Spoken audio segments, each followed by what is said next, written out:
मित्रांनो बघा अगं सुने ऐक अगं मला सोडून जाऊ नको तुला सोडून मला कोण आहे दुसरं तुझंच घर आहे की तुलाच करावं लागतं की सगळे घरचे कामं नाही नाही मला जमत नाही चालली मी माहेरला कायमची माझ्या भावाकडं अगं नको की नको की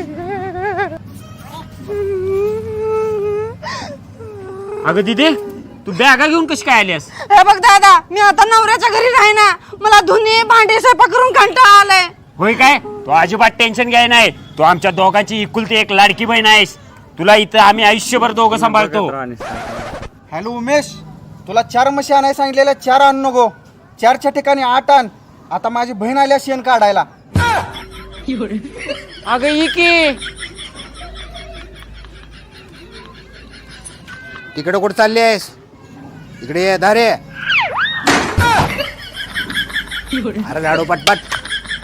नाटक करते बरं, शेवटला काय भावाचा होतं सांगते मोठ्या